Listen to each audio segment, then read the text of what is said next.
অনেক দিন থেকেই খালি এক রাত্রি দুদিন, দু রাত্রি 3 দিন এরকম ছোট্ট ছোট্ট ট্রিপ করছি।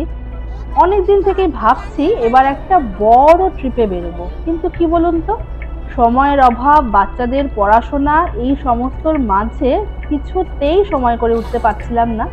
দুর্গাপুজোর সময়ও অনেক দিনের ছুটি পেয়েছিলাম, কিন্তু পুজোর সময় বাড়ি ছেড়ে কোথাও বেরোতে মনটা কেমন যেন লাগে। সারা বছরে ওই একটা সময়ের জন্যই আমরা সবাই অপেক্ষা করে থাকি। তাই ঠিক করলাম দুর্গাপুজোটা পেরিয়ে যেতেই মনটা যখন একটু খারাপ খারাপ হবে, ঠিক সেই সময় বেরিয়ে পড়বো আমরা একটা লং ট্রিপে।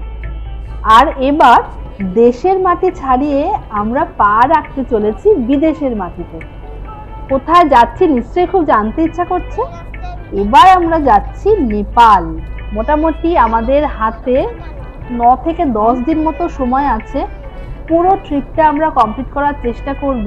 আর যেটা সব থেকে ইন্টারেস্টিং ব্যাপার, সেটা হচ্ছে আমাদের এই ট্রিপে আমরা মুক্তিনাথকে রেখেছি, যেটা একটা ভীষণ অ্যাডভেঞ্চারাস রোড ট্রিপ হবে আশা করছি আমাদের কাছে। এবার কিন্তু মুক্তিনাথে আপনাদের সঙ্গে আমাদের দেখা হবে।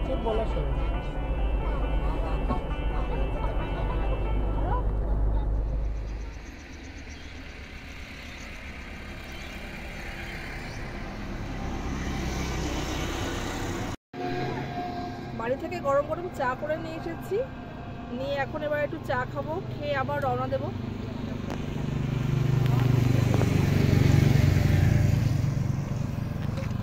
এক ঘন্টা মতো এসেছি, এখনো যেতে হবে প্রায় 730 কিলোমিটার, অনেক দূরত্ব বাকি।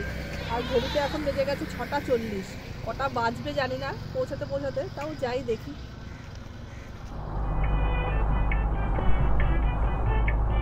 সেবার যখন পশুপতি মার্কেটে গেছিলাম, বেশ একটা রোমাঞ্চকর অনুভূতি হচ্ছিল যে বিদেশের মাটিতে পা রেখেছি। আর তখনই মনের কোনায় একটা সুপ্ত ইচ্ছে বাসা বেঁধেছিল, সেটা হচ্ছে যদি নিজেদের গাড়ি নিয়ে নেপাল ট্রিপ করা যায় তো কেমন হয়। তখনই ওখানে বর্ডারে যারা ছিলেন সিকিউরিটি, তাদের কাছ থেকেও কিছু কিছু ইনফরমেশন নিয়েছিলাম কি কি ফর্মালিটিস আছে সেই বিষয়ে। আর সেই থেকেই আমাদের প্ল্যানিং মোটামুটি শুরু।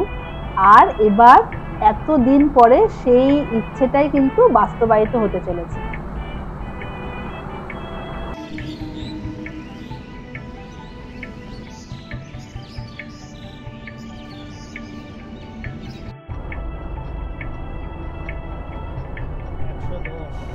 নেপালে অনেক দিক দিয়ে ঢোকা যায়, তবে আমরা ঢুকবো বীরগঞ্জ হয়ে।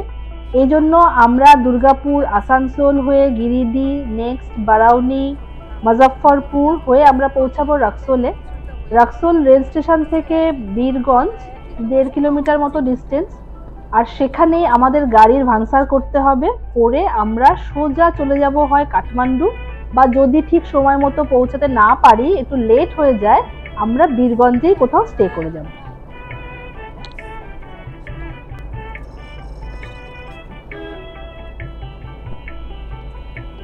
ঘড়িতে এখন 2:30 বাজে। আমরা জাস্ট লাঞ্চ করে রওনা দিলাম।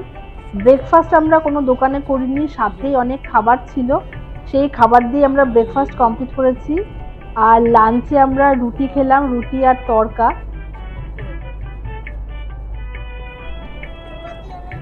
এখনো অবধি যেটুকু ডিস্টেন্স এসেছি তাতে কিন্তু রাস্তা খুবই ভালো কোয়ালিটি, ভাঙা চোরা প্রায় নেই বললেই চলে।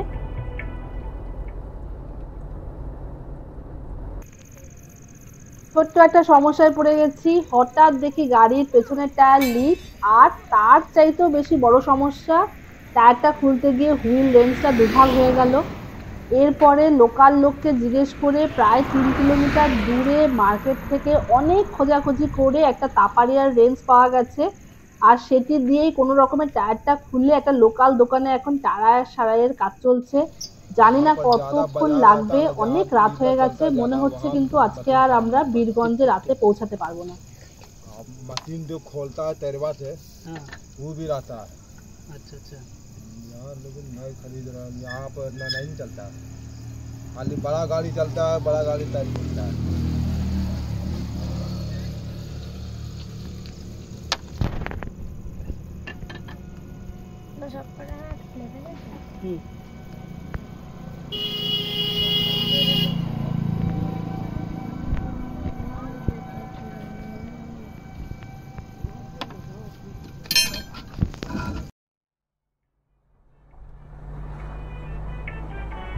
টায়ার সারাতে গিয়ে আমাদের প্রচুর সময় নষ্ট হয়েছে, যদিও বেশি সময় গেছে আমাদের হুইল রেঞ্জ খুঁজতে গিয়ে।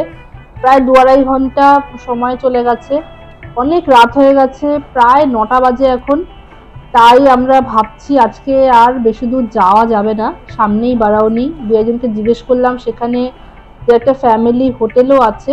আজ রাতটা আমরা তাই বারাউনিতেই থেকে যাব, কাল ভোরবেলা রওনা দেব বীরগঞ্জের জন্য।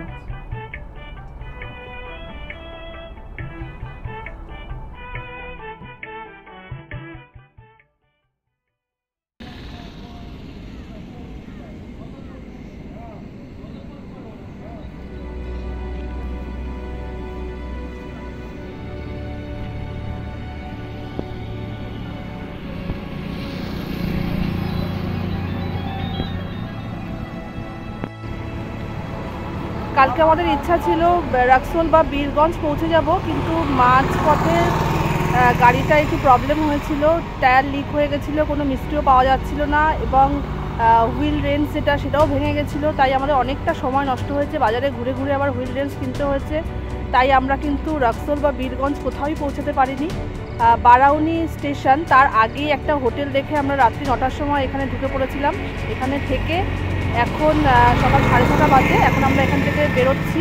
ইচ্ছে আছে আজকেই আমরা বীরগঞ্জ পৌঁছে যাব, যদি হাতে সময় পাই আরেকটু এগিয়ে যাব, বা আজকে রাতেই বীরগঞ্জে আমরা স্টে করে যাব।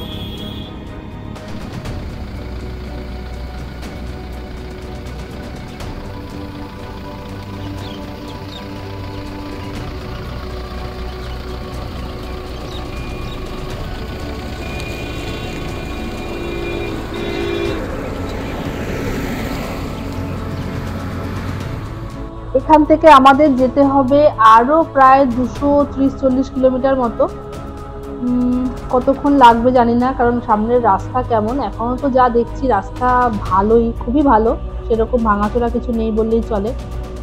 আশা করছি হয়তো দুপুর আমরা বীরগঞ্জে পৌঁছে যাব, যদিও সামনে অনেকগুলো টাউন পড়বে, সেখানে কিরকম গ্যাঞ্জাম হবে, যেহেতু আছে কালী পুজোর দিন, ভিড় থাকাটাই স্বাভাবিক। তবে যাই, দেখি কেমন কি হয়। এবার একটা ছোট্ট করে কফি ব্রেক, আর যেখানে আছি সেখান থেকে বীরগঞ্জ 100 কিলোমিটার মতো হবে।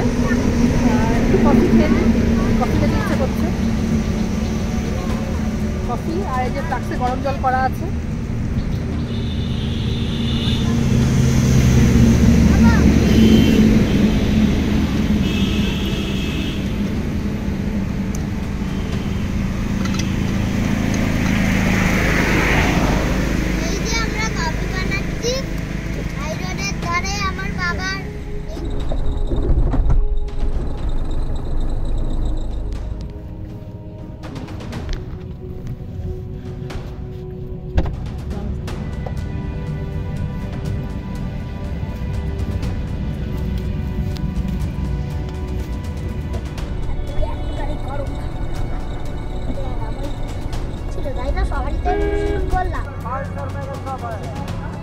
রাক্সোল পৌঁছে গেছি, প্রচন্ড ভিড় রাস্তায়, আর রাস্তা একদম সরু।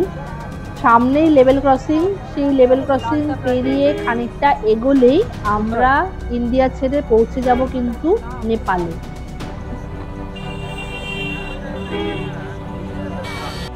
এখন যেখানে আছি সেখান থেকে ভানসার অফিস কিলোমিটার 2 হবে বড়জোর, সেখান থেকেই আমরা আমাদের গাড়ির ভানসার করাবো। কিন্তু আজকের এপিসোড আমি এখানেই শেষ করছি।